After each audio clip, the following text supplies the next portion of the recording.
یہ پارٹیوں کے اندر، ہر پارٹی کے اندر سیاست ہوتی ہے. زرداری صاحب صدر بن رہے ہیں، کیا کہیں الیکٹرل گے؟ کالج نامکمل ہے، اس کے باوجود صدارتی الیکشن ہو رہے ہیں، کیسے روکیں گے؟ کہ ہائی کورٹ کا حکم مان نہیں رہے ہیں اسپیکر، تو لہذا جو اسپیکر عدالتوں کی احکامات کی اس طرح کھلم کھلا خلاف ورزی کر رہا ہو، صرف اس لالچ میں کہ چند ووٹ جو ہمارے ہیں وہ زرداری کے پلے میں زیادہ پڑ جائے. ملک میں پریکٹیکلی طوائف الملک کی ہے. لوگوں نے ووٹ دیے پاکستان تحریک انصاف کو تاکہ پاکستان تحریک انصاف کے ممبران بنے اور ان کی عددی تعداد کی بنیاد پہ ریزرو سیٹیں پی ٹی آئی کو ملے. الیکشن کمیشن نے وہ نادر شاہی حکم صادر کیا کہ جی جو پی ٹی آئی کو ریزرو ملنے ہیں وہ نون کو ہم دے رہے ہیں. آپ کو حیرت ہوگی، نون کی 4 سیٹیں ہیں کے پی اسمبلی میں اور ریزرو ان کو 6 ملی ہے. 7 سیٹیں ہیں جے یو آئی کی، ریزرو ان کو 11 مل گئی ہے. یعنی اور پھر ہر جگہ پہ ایم کیو ایم کو وہاں ہماری جو سیٹیں تھی سندھ میں وہ 1 سیٹ ملی.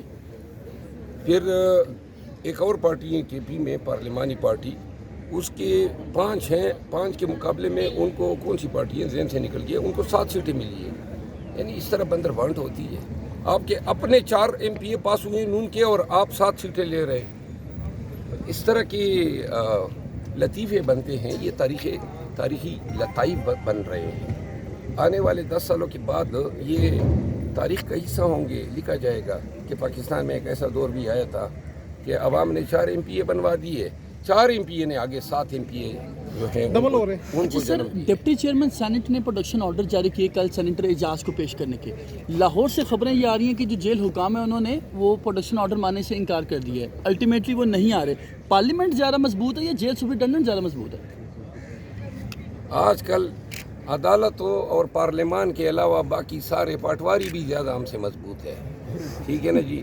یہ جو اندر تقاریر ہوتی ہیں کہ پارلیمان کا ایک تقدس ہے، اور جس دھرتی پہ اور جس ملک میں اور جس ریاست میں قانون کی حکمرانی نہ ہو.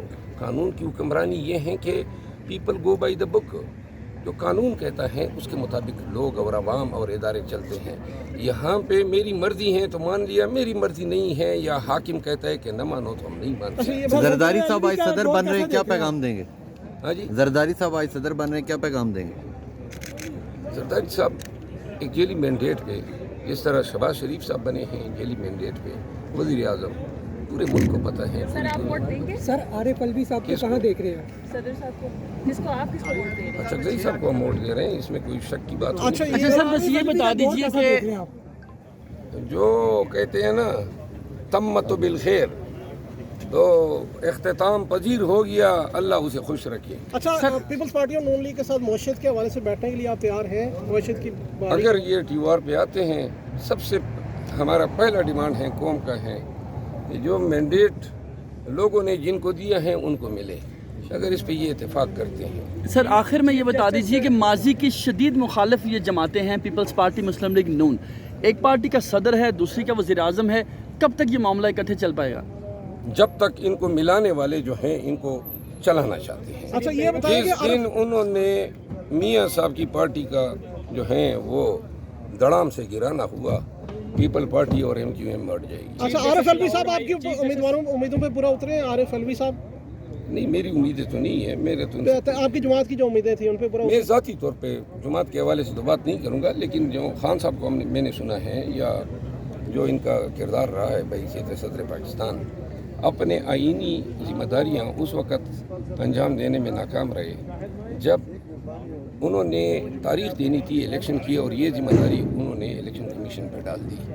تو لہٰذا میں ذاتی طور پر یہ سمجھتا ہوں کہ صدر صاحب، اور پھر وہ حج پہ چلے گئے. حج پہ جانے کا ہمیں یہ بھگتنا پڑ رہا ہے کہ یہ آرمی ایکٹ اور جو قانون جس کے تحت یہ سائفر ٹرائل ہوئے، اور اس کے علاوہ الیکشن ایکٹ 2017 میں وہ ترمیمات سینٹ کے چیئرمین کی عارضی صدارت میں کرائی گئی، تو ہمیں بہت زیادہ بھاری یہ نقصان. بتائیے گا چیف جسٹس عامر فاروق پریزائڈنگ آفیسر کے فرائض سر انجام دے رہے ہیں. ایک طرف گھڑی چور کے نعرے لگتے ہیں، دوسری طرف عمران خان زندہ باد کے نعرے عوام میں لگ رہے ہیں. اس منظرنامے کو کیسے دیکھ رہے ہیں؟ میں یہ سمجھتا ہوں کہ سندھ میں الیکشن کمیشن نے یہ نہیں کیا.